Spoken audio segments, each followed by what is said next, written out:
분해고 같이 만들고 이게 사회 전체적으로 똑같이 했거든요. 그러니까 질문은 해본 적이 없고 문제가 모델을 정의내린 적도 없고 그거는 일본이나 독일이나 미국 같은 선진국이 하는 거고 우린 베끼면 된다. 그런데 선진국 되니까 베낄 데가 없지 않습니까? 그렇죠. 그런데도 여전히 베낄 걸 찾거든요. 아주 웃기는 예가 세계 최고의 제품을 만드는 제안서를 갖고 오면 지원을 해주겠다라는 정책을 펴서 그 과제를 만들어서 갖고 오면 이게 미국에서 하는 거냐? 이러면서 그냥 물어보고 세계 최초다 그러면 지원 안 해줘요. 해외 사례가 중요하니까. 해외 사례가 중요하죠. 그런 코멘트를 하고 있는 거죠. 그래서 이제 문제를 정리하자. 우리가 맨 앞에 서 있으니까 베낄 게 없다. 문제를 정리하지 않고 해결책을 먼저 만들기 시작해서 망칭이 얼마나 많냐.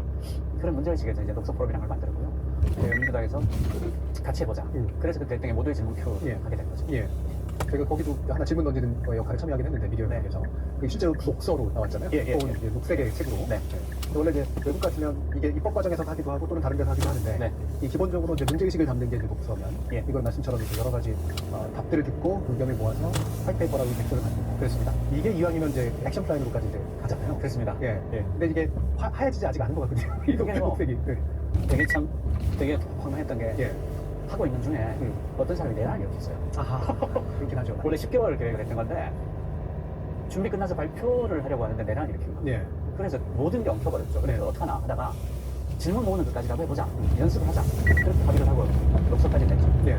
굉장히 훌륭한 이제 질문들이 있던 하이크 분야를 가지고 막 나셨죠. 그렇습니다. 되게 아깝다는 생각을 많이 합니다. 이게 우리는 제도가 안 돼 있어서 그런데 영국에는 바로 이제 의회가 바로 화이트페이퍼까지 나오면 그렇습니다. 법이 만들어지는 그걸 기반으로, 그러니까 왜 그 백서가 굉장히 힘을 갖게 되냐면 백서가 나올 때까지 공론화 과정이 3, 4년이 걸려요. 그러니까 사회 전체의 합의를 질문에서부터 시작해서 3, 4년을 공론화 과정을 거쳐서 합의를 해서 만든 게 백서이기 때문에 백서가 일단 나오면 굉장한 권위를 가집니다. 그러니까 백서를 만들어놓고 그다음에 딴소리를 하면 그렇게 가집니다. 합의를 다 해놓고 왜 지금 또 그러니 바보가 돼요. 그러니까 백서가 굉장히 힘을 갖는데 우리 같은 경우에 백서가 아무 힘을 못 받는 게 그냥 공무원들이 전부 몇 명 모아서 두세 달이면 만들어요.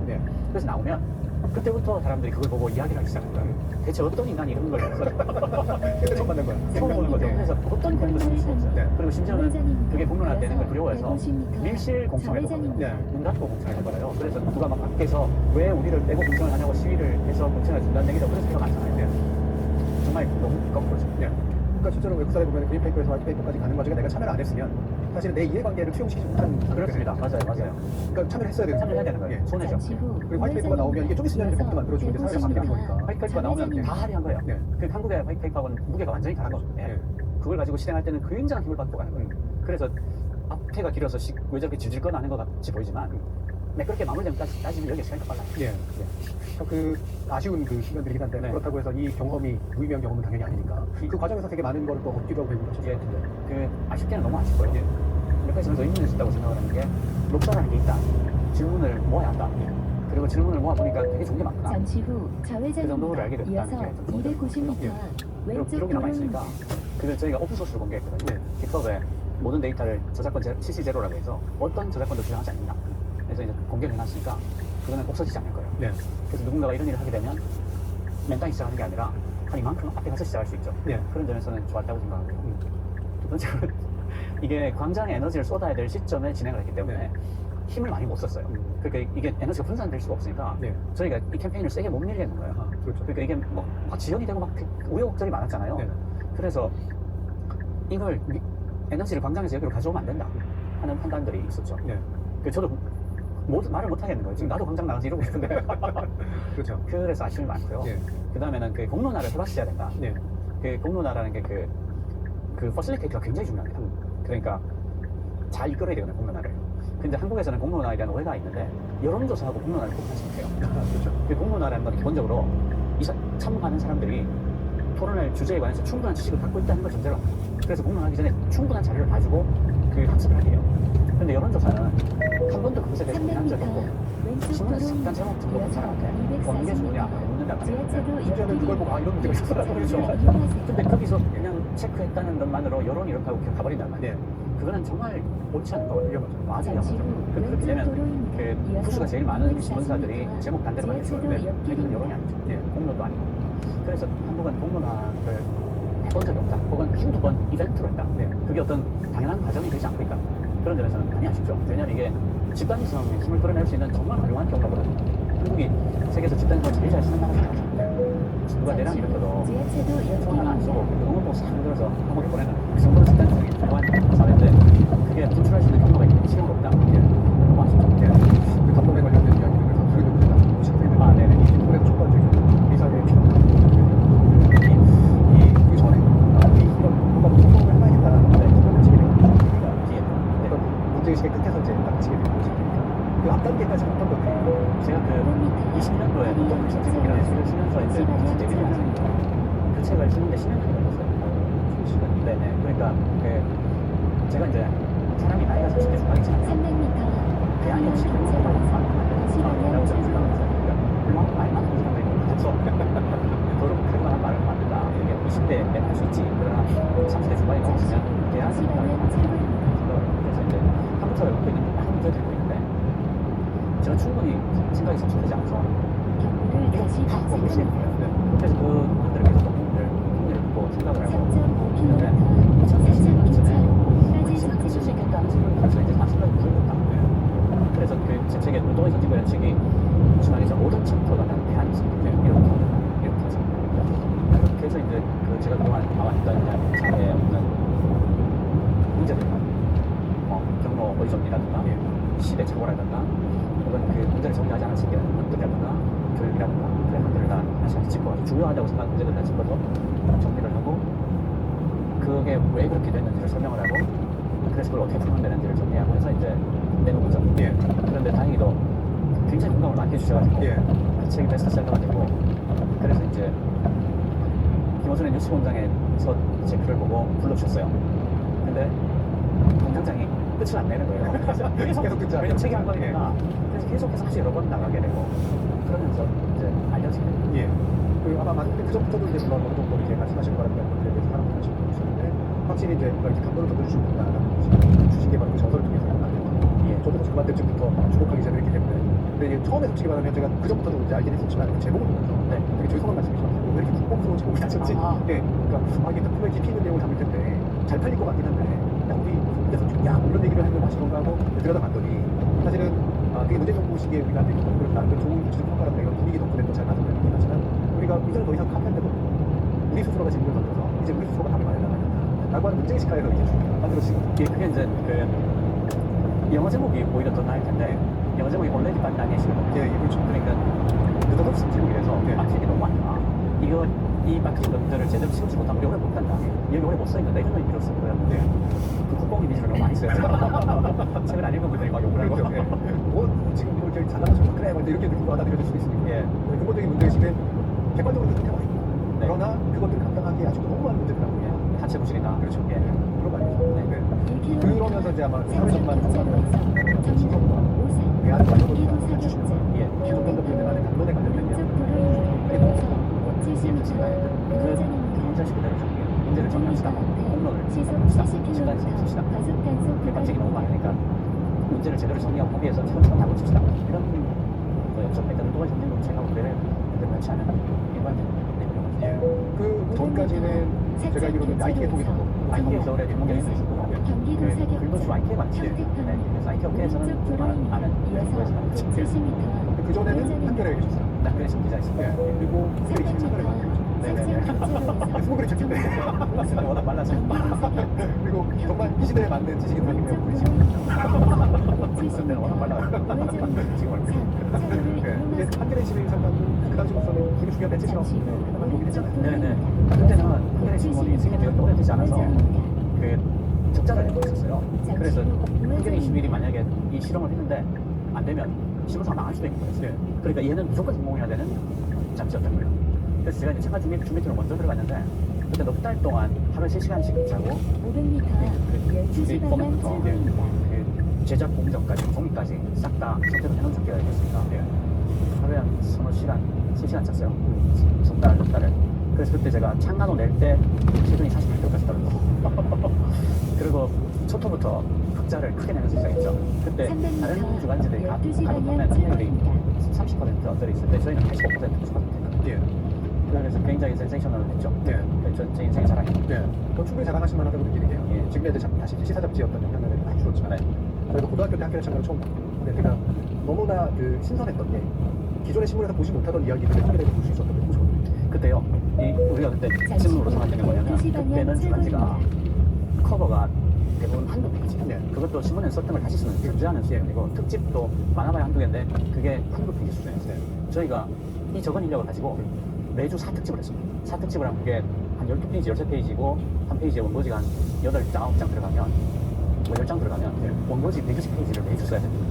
그러니까 정말 지독하게 이루어졌죠. 그 대신에 내용이 정말 당시에는 압도적이었다고 자부합니다. 예. 고등학교 때 처음 만난 한겨레, 그리고 대학 때 내내 한겨레도 봤지만 한겨레 20일이 나오는 거 지적 만족감을 느꼈었거든요.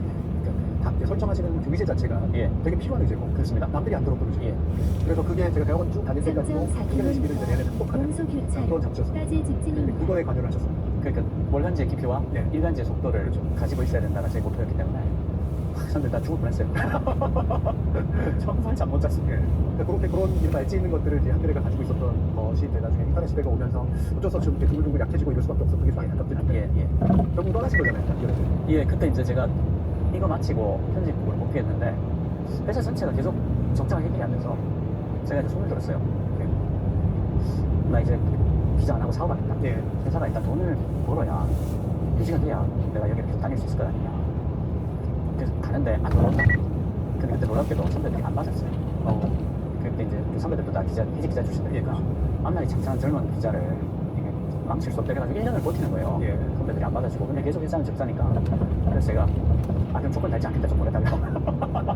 그래가지고 사업을 열심히 했어요. 그래서 그 아이엠F 경제위기 때 그때 우리나라 모든 언론사가 적자냈거든요. 완전 KBS, MBC, 조선업, 삼성 적자냈거든요. 그때 한겨레에서 적자냈어요. 7억짜리. 그래서 제가 그때 진짜 사업을 제가 맡고 있었으니까 굉장히 보람을 느끼죠. 그러니까 그때만 해도 이제 한겨레 원래 우리가 편집이라는 건 결국은 기자 활동을 하는 거예요. 저널리즘적 활동을 하는 거고 사업이라는 건 사실 그걸 떠나서 이게 비즈니스가 될 수 있도록 만들어주는 그 역할들을 하시는 신산업입니다.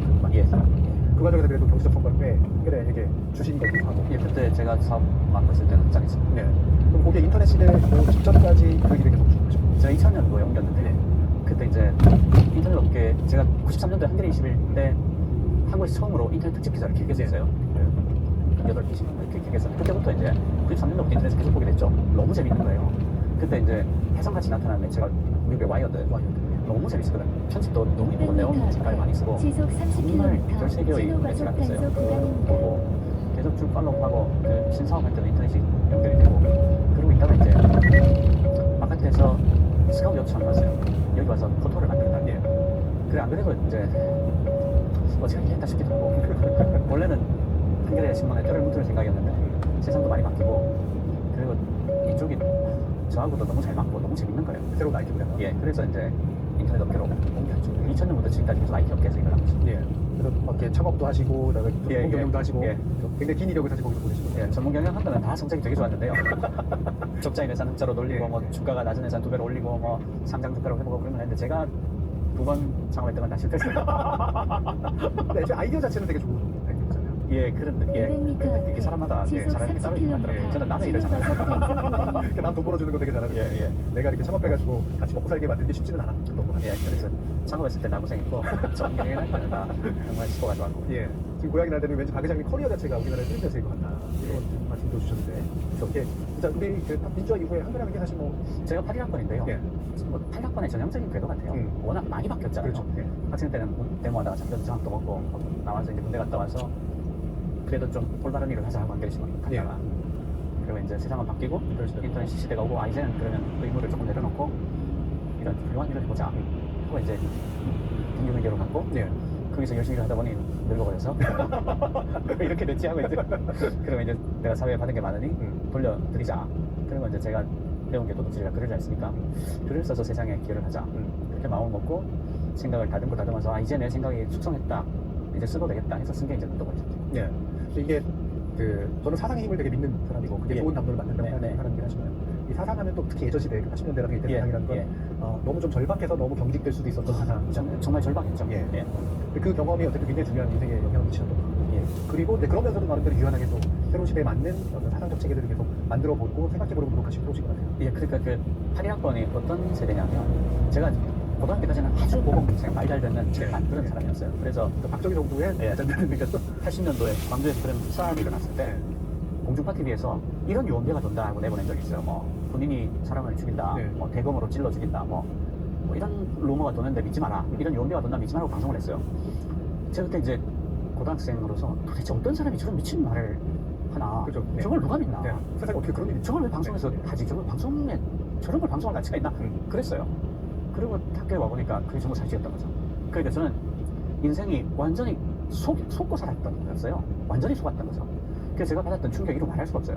그래서 내가 모범생으로서 가르치는 거를 성실히 따라간다는 게 큰일 나는 일이구나. 그렇죠. 내가 평생 바보로 살 뻔했구나. 그래서 그때 이제 너무 충격을 받아서 다시는 속고 살지 않겠다. 그러자니까 이제 안다는 게 뭔가, 이 세상이 뭔가, 사는 건 뭔가를 알아야 되겠더라고요. 안다는 게 뭐냐. 그래서 이제 이 철학을 공부하게 됐어요. 네. 아주 처음에는 그리스 로마 철학부터 시작해서 계속 올라오고 모범생 같으세요. 진짜 모범생이죠.